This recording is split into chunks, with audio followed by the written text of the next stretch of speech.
Hello，大家好，歡迎嚟到 JY 鬼故事，我係 Justin。嗱，咁今期咧上期都講過啦，咁啊今期繼續都係啲聽眾嘅親身經歷嘅投稿。咁啊今次咧就可以叫做咧就好似中年好聲音咁啊，有個新馬賽區啊。咁今次咧就係新馬篇，咁啊即係由新加坡同馬來西亞聽眾投稿嘅一集啦。咁當中嘅故事咧聽起上嚟咧有啲都係幾經典嘅，但係咧佢喺經典裏邊咧亦都有啲咧我哋意想不到嘅變化咧出咗嚟。所以咧都值得咧大家咧就即係聽下嘅，咁啊希望大家咧就中意啦。咁大家如果聽完呢期節目之後覺得中意嘅話咧，咁就麻煩大家咧就點讚留言同埋分享俾你嘅朋友。未訂閱嘅觀眾咧就快啲訂閱啦，訂閱係免費嘅。訂閱咗之後咧就最好撳埋側邊嘅鐘仔，咁當我哋有新片嘅時候咧 YouTube 就會通知你噶啦。咁另外咧如果你想支持本台發展嘅話咧，就可以透過呢個超級感謝功能咧嚟支持我哋。咁啊，而除咗超級感謝功能之外咧，亦都可以透過咧以下嘅方法咧嚟支持我哋嘅。咁啊，而喺度咧就要多謝聽眾咧 Chanway Tong， 咁佢係透過超級感謝功能咧支持咗我哋嘅。好啦，咁啊唔阻大家時間，我哋開始啦。好啦，嗱咁首先呢個故事咧就係由一位新加坡嘅聽眾咧提供嘅。咁啊，佢就話最好就匿名，唔好講佢叫咩名。咁所以我哋就化個名俾佢啦。咁啊叫佢做 Kathy 啦。咁啊 Kathy 咧佢係新加坡人啦。咁樣咧就要首先咧就要講翻咧，即係現時當地一啲嘅消費嘅習慣先。咁啊就其實好似啦，我哋而家香港咁樣啦。咁我哋好多香港人咧都會上深圳玩啦。咁啊，因為喺深圳嘅消費咧價錢係平啲啦，同埋啲品質亦都好啲。咁啊，佢嗰度一個情況咧有啲相似啦。咁啊，新加坡人咧就好中意咧就去馬來西亞嗰邊玩嘅，因為佢哋嗰啲匯率咧差唔多咧係1對3咁滯啊。即係可以當3倍錢咁樣用，咁所以咧就好多時逢喺啲年假或者係長假期咧，咁啊新加坡人咧都會去馬來西亞嗰度，特別係呢個柔佛州咧就玩下，即係柔佛咧就好似深圳咁啦，咁啊係最接近新加坡嘅一個即係個地方嚟嘅，咁啊變咗咧一去到咧就已經係最方便有得玩噶啦。咁啊，同時嚟計啊，咁啊，基本上咧就由新加坡你要去到即係過埋關過柔佛咧，其實如果交通暢順咧，基本上都係用1-2個鐘時間咧就已經可以噶啦。咁啊，其實真係呢方面同香港好相似啊。好啦，咁啊講翻正題先。咁啊嗱 Kathy 咧就講翻呢個故事啊。咁啊唔係發生喺佢身上嘅，就發生喺佢個女身上。咁佢個女咧都成20歲噶啦。咁我哋亦都化個名俾佢啦，就叫佢做阿 Cat 啦。咁就同好多年青人一樣咧，咁佢哋亦都好中意咧，就去即係馬來西亞嗰邊咧，就去玩下咁樣嘅。咁啊，佢啊最中意咧就係去柔佛裏邊一個叫做新山嘅地方啦。咁啊，嗰度可以即係買嘢啊，做嗰啲剪頭髮啊、美甲啊、食嘢啊，總之就好多嘢玩嘅。咁啊，連夜生活咧都好即係豐富。嗱，咁啊件事咧就發生咗冇耐嘅啫，新鮮滾熱啦啊！咁啊，基本上就喺2025年10月20日發生嘅。咁嗰日咧就係喺新加坡裏邊呢一個印度嘅節日叫做屠妖節，咁啊係一個公眾假期嚟嘅。咁啊變咗咧就佢哋咧就有個長週末啊。嗱，咁啊當日咧阿 Cat 咧就同佢一個閨蜜，咁啊加埋佢男朋友，咁啊3個人咧就一齊咧就喺10月19號咧就已經上咗去馬來西亞嗰度玩噶啦。咁啊去到嗰度咧，佢哋都分別就即係已經係訂咗酒店啊咁樣啦。咁啊，其實嗰日咧，佢哋都已經玩咗成日㗎啦。咁啊，去到夜晚咧，仲去埋嗰啲夜店嗰度玩。咁啊，玩到差唔多都過咗午夜嘅時間㗎啦。咁啊，嗰陣時咧，其實阿 Cat 咧就已經有啲醉醉地㗎啦。咁佢係想返酒店休息。咁但係咧，佢嗰個女性朋友咧就仲有地方去。咁啊，諗住轉場咧就去第二個地方玩。咁啊，結果咧就阿 Cat 個男朋友就護送阿 Cat 咧就返酒店先啦。咁啊，佢話時間當時大概咧就係12:45左右啦。咁佢哋就咁啊坐咗嗰啲網約車咧就即係返咗酒店啦。其實咧去到返酒店嘅時候咧，阿 Cat 都醉得就即係一半半啦，又唔係話真係醉得好緊要，完全喐唔到。但係咧行即係個人已經行到係搖搖晃晃咁樣噶啦。咁啊一路上都要佢男朋友咧就即係扶住佢咧先至可以返到酒店。咁啊由於嗰陣時就已經開始叫做夜深啦。咁所以咧，其實酒店咧就已經冇乜人㗎，大堂嗰度。咁啊，當佢哋咧就去到電梯大堂嗰度，咁啊搭 lift 上去。咁啊，佢哋咧就住喺26樓嘅。咁啊，撳完26樓之後咧，咁佢哋又開始就等啦。咁啊，嗰啲一切咧，本來都好正常喎。但係唔知點解咧，就當佢個去到23樓嘅時候啊，佢就話咧，嗰啲咧突然之間咧就震咗一震，之後咧就冇再向上啦。跟住咧就突然之間咧急速向下行。咁啊，之後由23樓去22樓、21樓、20樓咁樣啦。咁啊，由於都即係個 lift 都落得幾快啊，咁啊個情況佢哋都有少少突然之間怯一怯。咁啊，雖然阿 Cat 佢本身已經醉咗啦嘛，但係咧即係喺一剎那咁樣，即係有少少呢個失速嘅情況之下咧，即係佢都突然之間醒咗。咁啊，就去望一望佢男朋友啦，就發覺佢男朋友咧其實當時咧塊面都有啲青嘅。咁啊，正當佢哋擔心個 lift 咧唔知會唔會係有啲咩狀況嘅情況下咧，咁啊好彩，咁個 lift 咧就急降到16樓之後咧就停低咗啦。咁但係據佢哋所講啊，個 lift 一停低咗之後咧，就喺毫無預警嘅情況之下咧，就突然之間咧就打開咗 lift 門。咁啊，個 lift 門一打開咧，佢哋望出邊，應該正常嚟計就係酒店嗰個即係樓層個電梯大堂或者會見到走廊之類啦。但係咧，佢哋當時嚟講啊，就兩個都話咧乜都見唔到，外邊咧就完全係一片漆黑嘅，即係完全都唔似係一間酒店咧應該係咁嘅燈光嚟嘅。而最得人驚嘅地方就係咧，阿 Cat 當時咧，佢話直情咧就見到咧有個咧好模糊嘅白影咧，直情咧就喺佢哋 lift 嗰個門口嗰度咧就飄過咗啊！咁佢仲隱約咧見到佢嗰個情況咧，就係一個咧冇腳嘅女人嚟嘅。咁啊喺呢個時候咧，阿 Cat 就望一望佢男朋友啦。咁啊，其實佢男朋友咧都好似見到咁喎，即係面都青晒，隻手咧就不停喺度震。咁佢收尾佢始終都係男仔，咁啊收尾佢第一時間見到咁嘅情況咧，就反應翻過嚟咧，就即刻即係撳翻閂門掣先，即係走咗先啦。咁於是乎佢就喺度狂撳啦。咁啊，但係咧佢撳極閂門掣咧，道門咧都係冇反應，都仲係咧就開住咗，只係望住出邊咧漆黑一片咁嘅空間。咁啊，而就喺呢個時候咧，阿 Cat 咧佢就覺得佢個身咧，佢隨身係帶咗掛咗個佛牌嗰啲頸鏈喺度嘅，佢就覺得嗰個佛像啊，就開始咧就微微就發出一啲熱力出嚟啊！咁佢跟住咧，由於佢驚嘅關係啊嘛，於是乎咧佢嘅伸手咧就將嗰個佛像咧就即係握咗喺佢手掌裏邊。咁佢其實喺呢一剎那咧，佢都仲係好明顯咁感覺到即係佢手掌啊，覺得個佛像咧係真係無端端喺度發熱嘅。咁啊，就喺嗰個佛像咧發熱咗一陣間之後咧，嗱，其實件事嘅期間咧，其實佢男朋友都不斷撳 lift 噶啦，但係就冇反應嘅啫。咁啊，但係咧，當個佛像發熱咗一陣之後咧，個 lift 咧就終於有反應啦。咁啊，終於可以閂門。咁啊，跟住咧就慢慢咧又即係佢撳咗26樓啊嘛，咁啊又開始咧就慢慢上翻26樓。咁啊，去到呢個時候咧，兩個咧都已經咧即係唞咗啖大氣啦。咁啊，當上到26樓之後咧，咁佢哋就行翻去自己間房度啦。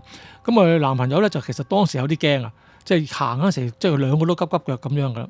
咁啊，佢連攞嗰張房卡出嚟咧，都已經有啲手震咧，即係明明喺個袋度咧，都已經有啲好困難咁樣拎出嚟咁樣噶啦。咁啊，後尾就幾經辛苦啦，就佢男朋友就係呢個即係喺個嘴唇都震埋嘅情況之下咧，咁啊，終於揾到張房卡出嚟，咁啊開門入咗房。咁啊，兩個人咧，即係到入咗房，閂埋門，鎖埋佢之後咧，先至叫鬆一口氣。咁啊，由於阿 Cat 呢個時候咧，即係緊張完過度咧，咁啊原本都醉醉地嘅啦嘛，咁啊佢啲醉意咧又翻嚟，咁啊直情咧就結果就涼都冇沖，咁啊一入到房咧就即刻攤咗張床度咧，就可以準備瞓啦。佢就咁啊，就喺阿 Cat 瞓覺嘅期間咧，咁佢就講翻啦。咁你通常酒店啲床就即係可能一張床，可能兩張床咁，但係兩邊都有個床頭櫃咁樣噶嘛。咁啊 Cat 就話咧，嗱，佢明明佢自己瞓嗰邊嗰個床頭櫃咧，上邊係冇雜物喺度嘅，但係咧佢就不停咧就聽到咧，好似有啲嘢咧就由嗰個櫃上邊咧就跌落地下啲咁嘅聲，就喺度即係騷擾住落去咁樣。咁而同一時間亦都聽到咧，好似有人咧就唔知掟啲石頭定係咩咧，就掟去佢哋間房個窗嗰度啊，因為發出咗啲聲出嚟。咁但係個聲咧就唔係話即係砰一聲咁爛咗嗰啲嚟嘅，即係而係滴滴滴滴，即係嗰啲撞到嗰啲咁嘅聲嚟嘅啫。咁啊呢個時候見到咁樣咧，佢兩個又好驚啦。咁啊 Cat 咧於是乎咧夾硬就掙扎起身，咁啊諗住咧就打台頭嗰個電話咧，就即係同酒店嗰個前台喺度講話，即係有啲問題，叫佢即係揾人上嚟睇啦。咁但係唔知點解喎，佢拎起個電話一聽咧，就條電話咧好似斷咗線咁啊，即係完全係冇晒聲嘅，即係嗰啲聲都冇嘅。佢話係靜晒咁樣，即係完全失效嘅。咁啊，於是去到咁嘅情況，佢哋都唔知點啦。咁啊，呢個時候咧，阿 Cat 咧就唯有咧就即係將嗰個頸鏈嗰個佛嘴咧就除咗落嚟，咁啊揸喺手上面。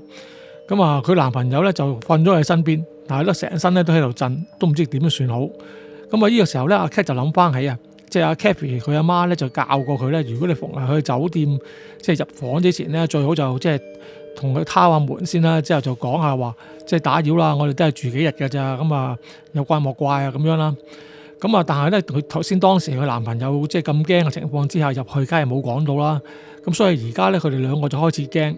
咁啊，由於阿 Cat 醒翻起呢樣嘢啊嘛，咁佢一手就即係捉住個佛牌咧，一手咧個心裏邊咧就喺度咧就諗啊，佢就即係就喺度品啦。佢就話即係啊，我哋都係其實瞓幾個鐘㗎咋，聽日上晝咧我哋就會走㗎啦。咁啊，即係有怪莫怪，唔好搞我哋啊咁樣。咁啊，佢心裏邊諗完呢啲嘢之後咧，咁啊奇怪喎。咁啊，嗰啲即係跌嘢嘅聲啦，同埋嗰啲好似唔知係乜嘢，即係撞到佢哋個窗口嗰啲聲咧，都突然之間停止晒。咁啊，成間房咧就變翻正常。咁由於阿 Cat 本身已經係醉咗噶啦嘛，咁所以佢心咧亦都冇話諗換房嗰啲嘢啦。咁啊，結果咧就即係迷迷糊糊咁樣就瞓着咗。咁啊，佢兩個一瞓咧就瞓到第二朝8點半。咁啊，一起身見到即係冇乜特別嘢，但係都驚啦。咁啊，嗱嗱聲退房啦。咁啊，好彩嘅係咧，佢哋心咧亦都咧可以咧順利咧咁樣離開嘅。咁啊，冇乜即係期間亦都再冇發生啲咩古靈精怪嘢。咁但係咧，佢哋就即係始終覺得就即係喺16樓嗰一幕啊，即係嚟佢諗翻起都覺得好驚。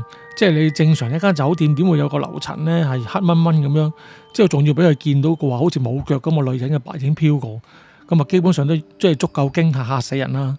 咁啊，不過好彩就最後有驚無險啦。咁但係事後咧，佢阿 Cat 佢都上網揾翻過間酒店嘅資料啊。咁啊，原來咧先至嗰陣時先識驚，原來就發覺咧嗰間酒店咧其實都出名咧就係猛嘅。咁我就即係佢怨啊，只好怨自己咧就貪即係近啊，就冇揀即係唔了解間酒店之後咧就 book 咗房。咁佢係俾咗少少提示嘅，佢就話因為我哋又唔即係唔可以開名啦。佢話嗰間酒店咧基本上就係即係離呢個新加坡邊境咧就最近嗰間酒店嚟噶啦。咁啊，如果係當地嘅朋友咧，咁應該都知道係邊間噶啦。咁啊，而阿 Kathy 嘅故事咧就到呢度。咁啊，多謝佢嘅提供啦。嗱，咁啊講開住酒店啊鬼故啊，咁啊第二個聽眾嘅來稿咧個情況都有啲相似嘅。咁啊都係出門咧就去第二笪地方咧，喺住宿嘅時候咧就遇到一啲怪事。嗱，咁啊呢位聽眾咧就冇標明佢使唔使化個名嘅。咁啊如果冇標明我都叫做幫佢化個名啦。咁啊叫佢做阿 Ken 咧。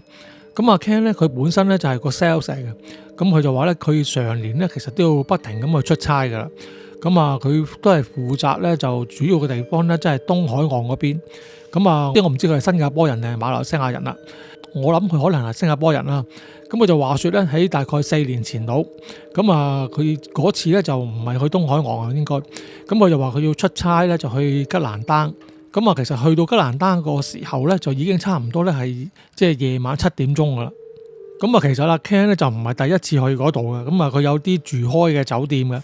但係點知咧，去到嗰間酒店嗰度咧，就即係間酒店 full 咗啊！咁啊冇晒房，即係佢本來好淡定噶嘛，諗住實有噶嘛。咁啊，而去到夜晚7點，即係突然之間話冇房咧，咁啊大家都諗到，即係都幾麻煩下。咁啊，於是乎佢即刻走嚟走去咧，就四周圍睇下點樣揾房啦。咁啊，結果咧就有啲奇怪。咁啊，佢就俾佢喺街嗰度咧，就見到嗰啲即係貼起街嗰啲招紙，咁就話即係有房出租咁樣。咁就其實佢應該就唔係即係民宿之類㗎，佢應該係即係啲短期租約租啲房俾人嘅。咁但係咧都見即係去到咁嘅情況啦。咁啊 Ken 都冇法子啦，都乜都試一試啦。咁佢就試下打電話俾個屋主，咁啊問一問佢，即係將個情況講俾佢聽。咁啊個屋主咧咁又 OK 喎，咁啊肯即係當酒店咁樣俾佢即係住一晚喎。咁啊結果佢確定咗個地點之後，喺網上面又俾咗錢啦。咁之後咧阿 Ken 咧就直接咧就去到間屋度啦。咁啊，去到間屋度咧，佢就發覺咧就都 OK 嘅。咁啊，係間大概有13層樓高嘅公寓嚟嘅。咁而阿 Ken 租嗰個單位咧，就係喺6樓裏邊咧，就其中一個單位嚟嘅。咁啊，入到去間屋裏邊咧，就發覺咧就係個2房1廳嘅普通住家單位。咁啊，裏邊就冇乜咩電器噶啦。咁但係啲家私陳設到簡單嘅都有嘅，即係有啲 sofa 啊、茶几啊之類啦。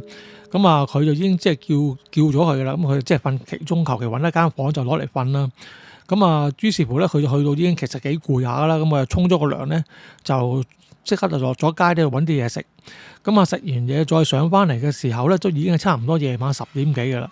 咁啊，佢都即係乜都唔諗啦，攰起上嚟咧就即刻上床瞓覺。咁啊，而佢又聽講咧，就喺佢啱啱咧就即係已經瞓着嗰剎那，就開始有啲怪事發生。佢就話咧喺佢耳邊咧，突然之間咧就傳嚟咗一啲咧好嘈嘅聲音啊，即係好似喺街市度咧好多人講嘢咁樣。但係咧佢試下留心聽下佢哋講咩啦，咁但係佢又聽唔到喎，即係聽唔到究竟佢哋即係講啲咩文，講啲咩嘅喎。咁佢都唔理啦。咁佢心諗我都係瞓一晚啫，喂大佬你唔好搞我啊！之後跟住可能因為太攰啦，咁佢亦都唔理咧，就繼續瞓。咁但係咧，收尾佢又唔知瞓咗幾耐啊！咁啊，突然之間佢就覺得成個人咧好凍咁樣。咁佢話嗰啲凍咧，直情就唔係普通話開大咗個冷氣之後嗰啲凍嚟。佢話嗰啲凍咧，直情係即係好似你去咗啲冰天雪地嗰啲地方咧，啲寒風咧吹埋嚟咧，直情係凍到入骨咁樣嗰啲嚟。即係佢覺得就即係基本上你喺一間房裏邊咧，就唔應該咧有啲咁嘅凍法嘅。即係話佢話當時已經冚咗被噶啦，但係都完全係冇功效。咁就喺呢個時間咧，佢迷迷糊糊之間咧，佢就諗住即係起身啦，睇下係咪即係要熄咗個冷氣啊，定係點樣啦？但係咧，當佢想喐嘅時候咧，佢先發覺咧就喐唔到喎。咁佢個心裏面諗啊，死啦，即係俾鬼砸添。咁啊，阿 Ken 個人咧就都唔係咁細膽嘅。咁啊，佢見到咁嘅情況咧，佢都好似預咗咁樣。咁佢就話咧，佢當時咧就不停咁樣掙扎，諗住咧就即係掙扎完之後應該咧就可以喐得翻。咁但係咧，點知掙扎咗一段時間咧，都係冇幫助，依然係喐唔到。咁咧，佢就開始咧喺心裏邊咧就念佛號啦。咁啊，但係咧就佢話念咗好耐咧都唔得。咁啊，跟住咧佢就即係斯文啲嘅方法唔得之後，佢就用啲即係激烈啲嘅手段啦。咁啊，開始咧就喺個心裏邊咧就喺度爆粗啦，不斷喺度鬧粗口啦。咁啊，因為相傳咧好多人就話咁樣，即係你講粗口就得啦嘛。咁啊，佢一度鬧粗口嘅期間咧，其實個人咧都不斷係繼續喺度掙扎想喐嘅，咁啊冇停過。但係咧佢就話咧，即係鬧粗口都冇乜用。咁啊嗰種窒嘅感覺咧，就越嚟越犀利，就直情令到佢咧就好似咧即係想窒息咁樣。咁但係你個頭腦啊清醒嘅喎，但係你好似唞唔到氣咁咧，咁你好驚噶嘛。咁啊，但係就好彩就唔知收尾又過咗一輪。咁啊，終於俾佢咧就掙扎喐下夾硬喐咧嘅時候咧，就真係喐到啦。咁佢就成個人咧就坐直咗起身，但係當時佢話咧講翻咧已經係咧佢背脊咧即係成件衫啊，成個背脊都濕晒，都係汗嚟噶啦。咁啊即刻走咗去就開翻間房燈先啦，之後就坐喺張床度又唞氣啦。咁啊，驚當時咧就個心咧就唔係好驚嘅啫喎，佢啊反而咧覺得咧就有啲嬲，即係佢可能佢心諗即係新真金白銀咁樣租間房，你即係無端端租間咁嘅房，你即係搞我。咁啊，於是乎咧，佢就嬲起上嚟咧，佢就對住張床咧，就喺度咧係咁喺度鬧粗口，即係諗住發泄一下啦。咁啊，點知咧，本來唔鬧都冇事嘅，佢一鬧得耐咧，就真係出事啦。佢話咧，當佢鬧下嘅時候咧，突然之間咧，佢就即係佢去住張床度鬧噶嘛，但係咧就唔知點解，突然之間咧就佢聽到一把咧好沉厚嘅男人嘅聲咧，就喺佢耳邊咧就用粗口咧鬧翻佢轉頭。即係全程兩個都係用廣東話粗口嘅，佢哋話，即係個靈體咧都識講廣東話粗口。咁啊，睇嚟原來我哋廣東話粗口可能都可以申請做呢個非物質文化遺產啊。咁啊，就喺呢個時候，即係隻靈體都鬧粗口咧。咁啊，Ken嚇到成個彈起啦。咁啊，最初咧佢即刻咧就轉身望嘅，因為佢都未肯定係咪靈體，佢以為唔知係咪有個人走咗入去間房裏邊。咁啊，於是乎佢就即係轉身望，咁但係當然冇人啦。咁啊，收尾佢條氣都唔順，又裝下床下底啊，即係窗簾後邊啊，咁樣睇一睇，但係都真係冇人喎。之後佢心諗啊，死啦喂！呢次真係瀨嘢，咁佢都唔諗咁多啦，就即刻收拾翻啲嘢之後咧就走。咁啊走咗之後，其實嗰時佢落到街，即係落到樓下嗰度咧，睇翻個錶咧，原來咧就已經係4點幾嘅夜晚。咁啊呢個時候咧就好彩咧，就因為佢長年都喺成個嗰邊出差啊嘛，咁佢都喺嗰邊有啲朋友嘅。咁啊，結果咧，收尾佢就坐車咧，就去咗一個朋友嘅屋企。咁啊，大概嗰時去到都係5點零鐘。咁啊，佢係大力咁樣敲門，就同嗰個朋友即係叫佢啦。咁啊，朋友出嚟應門，之後就將成件事講俾佢聽啦。咁啊，收尾個朋友見到佢即係咁面都青晒，咁啊，同佢講就安慰咗佢先啦。咁啊，叫佢今晚就喺嗰度瞓。咁啊，結果就阿 Ken 就喺佢朋友間度咧就瞓咗一晚。咁啊，跟住都冇嘢發生嘅，咁但係因為佢始終即係琴日撞到嘢啊嘛，咁佢個 friend 咧就帶第二日啊，就帶咗佢去當地嘅一間泰國廟咧，就揾師傅咧就幫佢搞下。咁佢話都唔係話搞到好嚴重嘅，咁好似即係幫佢沖個花涼啊之類嗰啲。咁就收尾沖完之後咧，咁佢就即係再問個師傅，即係問佢會唔會即係再有事發生啊，定係點啊？咁啊點知個師傅就講啦，佢就話啦，即係笑笑口咁講，佢話得啦，呢啲即係你呢單嘢小事嚟啫，而家即係已經過咗去噶啦，冇事噶啦，你唔使驚。咁啊，但係阿 Ken 咧就即係始終諗翻咧，都係一個幾可怕嘅經歷啦。而佢最大嘅啟示俾我哋咧，就發覺咧，原來咧你對啲靈體咧鬧粗口咧係冇用嘅，佢咧係會咧鬧翻你轉頭嘅。好啦，咁跟住落嚟呢個故事咧就短短地，咁啊由阿聽眾咧阿 Chris 投稿嘅，咁啊 Chris 呢度就其實佢同第一個古仔一樣啊，即係阿 Kathy 嗰個古仔一樣啊，都冇講啊，咁佢哋都係用英文寫俾我嘅，咁啊所以呢度要講一講聲，同佢哋講聲啊，即係如果我喺翻譯裏邊有啲咩做得唔好嘅咧，咁啊大家就多多包涵啊。咁啊，我哋先就講翻個古仔先啦。咁啊，件事咧就唔係發生喺阿 Chris 身上嘅，咁係阿 Chris 嘅媽咪咧就話翻俾佢聽。咁啊，件事咧就發生喺嗰陣時係80年代，即係上世紀啊，都係10零歲啊，咁啊小朋友嚟嘅。咁啊，佢媽咪咧就喺邊度做嘢嘅咧？咁就喺新加坡裏邊咧一個軍營咧就 Seletar 裏邊。咁啊，佢話當中咧就有一間嗰啲叫做青年飛行俱樂部餐廳嘅。咁啊，佢喺餐廳裏邊咧就做嘢嘅。咁啊，件事咧就係佢媽咪講翻俾佢聽，咁就話咧就其實都唔止一次啊。佢媽咪咧喺嗰間餐廳咧都遇到一啲好奇怪嘅經歷。咁佢間餐廳咧就即係好早就收工噶啦。咁啊，每晚大概6點半左右咧就即係已經係即係唔再開噶啦，已經係閂門噶啦。咁啊，通常咧佢老闆就會走先啦。咁啊，其他員工都會走先嘅。咁佢又要負責鎖埋門。咁啊，試過有一次佢鎖門嘅時候咧，就突然之間即係仲未鎖嘅，即係想去鎖門嘅。咁啊，佢就話見到有個咧就着住一件白色衫咧，長頭髮飄下飄下嘅女仔咧，就突然之間咧好快咁樣咧就鼠咗入去咧佢哋餐廳裏邊咧就有冷氣嗰啲房嗰度嚟。咁其實當時咧阿 Chris 媽咪咧佢即係佢唔當係啲咩古怪嘢㗎，佢即係一心諗住咧可能以為有人即係唔知道佢哋閂門咧就即係衝咗入佢哋餐廳，諗住揾嘢食咁樣。咁啊，佢就有責任要話翻俾人聽，即係閂咗門噶嘛。咁於是乎咧，咁佢係跟翻入去啦，就諗住揾嗰個女仔咧，就同佢講，即係話叫佢走啦，即係我哋已經閂門啦咁樣。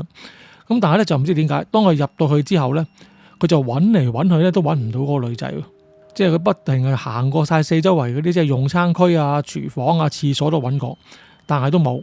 咁啊，去到呢一剎那咧，阿 Chris 媽咪啊知道可能即係賴賴地嘢，都有少少驚。咁啊，於是乎咧，佢就唔理咁多啦。咁啊，嗱嗱聲就即係去翻大門嗰度就閂門鎖門啦。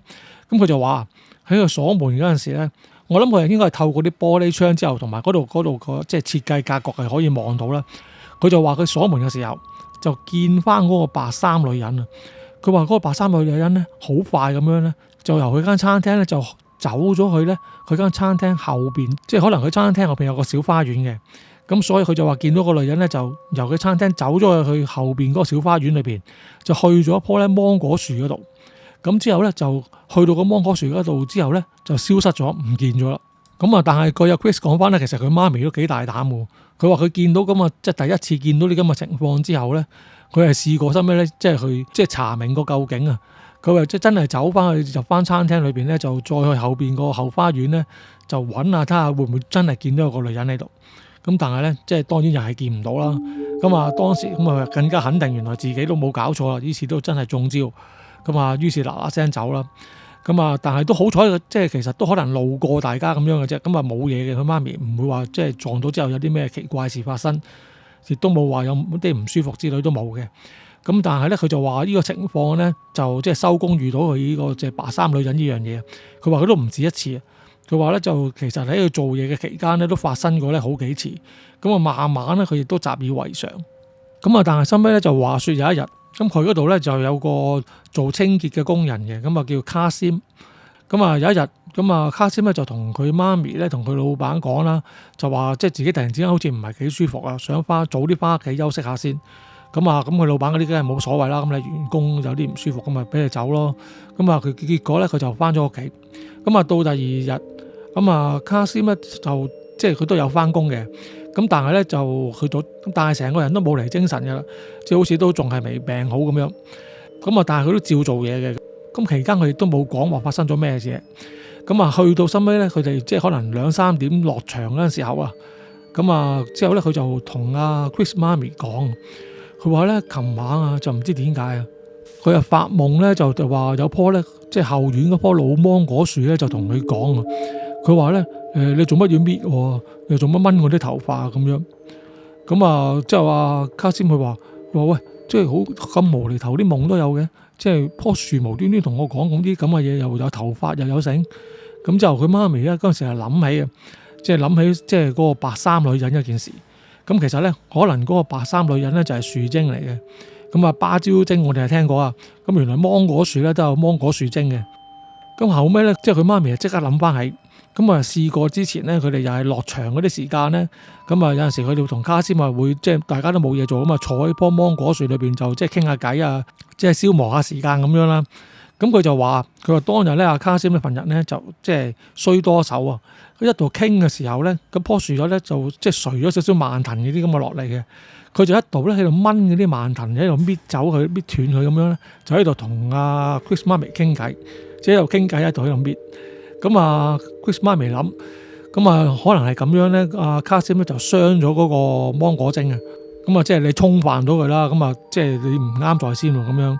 咁啊，於是乎，咁啊，佢就叫阿卡斯嗱嗱聲，佢就買翻啲即係生果啊、香燭啊嗰啲咁嘅嘢啦，就去佢哋後院嗰棵芒果樹嗰度咧，就拜祭一番，咁啊，叫做同佢道歉咁樣啦。咁啊，講都奇怪，咁啊拜完之後咧，阿卡斯個病咧，即係唔舒服嗰個感覺咧，就真係消失咗，咁啊，成個人好翻。咁啊，而自此之後咧，佢亦都話咧，就亦都冇再發夢咧，就話見到嗰棵芒果樹啦。咁啊，成件事咧就總算咧就即係圓滿解決咗啦。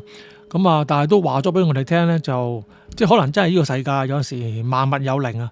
即係我哋聽芭蕉精就聽得多啦。咁原來芒果樹都有芒果樹精。咁其實咁如果推而廣之咧，咁可能其實好多呢啲咁嘅植物界或者即係自然界嘅嘢咧，都可能有啲呢啲咁嘅情況都唔定。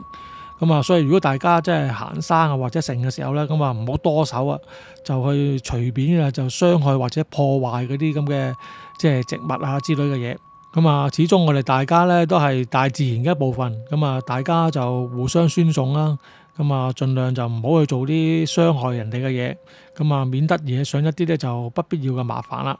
嗱，好啦，咁今次嘅故事咧就嚟到呢度。原來咧就芒果樹都會有芒果樹精。咁啊，呢個我都幾驚，因為我就幾中意食芒果嘅，咁啊，所以有啲驚啊。好啦，咁啊，呢度咧又要再次呼籲大家啦。